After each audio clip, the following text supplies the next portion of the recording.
నకరికల్ నియోజకవర్గంలో ఎమ్మెల్యే వీరేశంతో కలిసి ఎంపీ అభ్యర్థి చామల కిరణ్ ప్రచారం చేస్తున్నారు. మనతో మాట్లాడడానికి నకరికల్ ఎమ్మెల్యే ఉన్నారు. చెప్పండి, ఇవాళ రామన్నపేట సెంటర్లో చూస్తున్నాం, పెద్ద స్పందన కనపడుతుంది. ఎలా ఉంది ఎన్నికల ప్రచారం? ఒక గంట ముందు చెప్తేనే గిట్లుంది. మా ఎంపీ అభ్యర్థి చామల వచ్చేస్తే ఒకరోజు ముందు చెప్తే ఈ రోడ్లు సరిపోవు.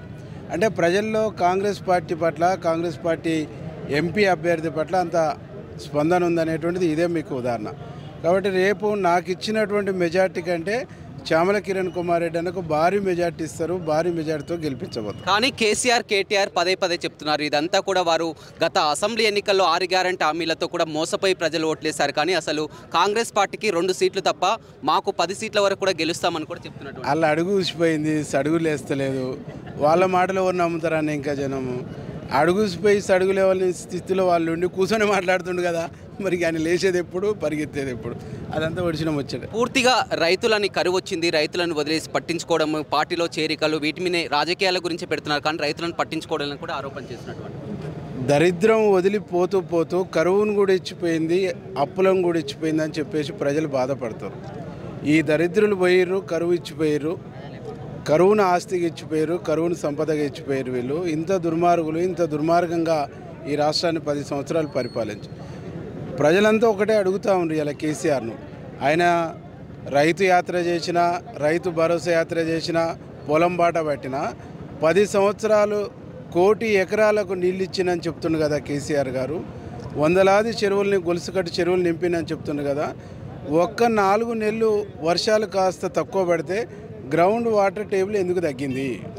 నువ్వు నిజంగా ఇక్కడికి నీళ్ళు తీసుకొస్తే, కాళేశ్వరం నీళ్ళు తీసుకొస్తే, గోదావరి నీళ్ళు తీసుకొస్తే, కృష్ణా నీళ్ళు తీసుకొస్తే, ఇక్కడ తెలంగాణలో గ్రౌండ్ వాటర్ సోర్స్ నువ్వు పెంచితే 4 నెలలనే తలకిందులు కాదు కదా.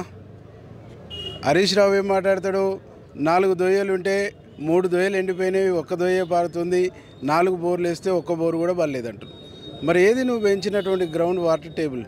అంటే 10 సంవత్సరాలు అబద్ధాలు, అసత్యాలు, మాయల మాటలు చెప్పేసి పబ్బం గడిపింది తప్ప ఆయన చేసింది శూన్యం.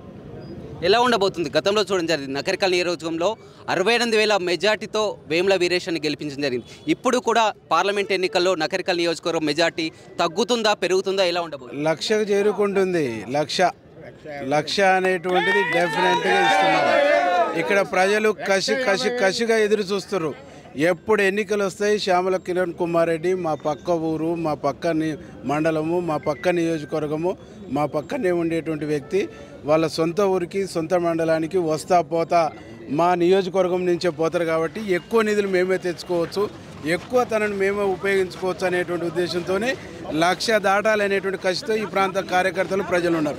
రైట్, చూడొచ్చు, నకరికల్ నియోజకవర్గంలో 1,00,000 మెజార్టీ అందించడమే కర్తవ్యంగా ముందుకు వెళ్తున్నాం. ఖచ్చితంగా ఎమ్మెల్యే ఎన్నికల్లో ఏ విధంగా ప్రజలు ఓట్లేశారో అదేవిధంగా ఓట్లు వేయబోతున్నారని కూడా వేముల వీరేశం చెప్తున్నారు. పూర్తిగా బీఆర్ఎస్ మతిస్థిమితం లేకుండా మాట్లాడుతున్నారని కూడా వ్యాఖ్యలు చేస్తున్నారు. Over to studio.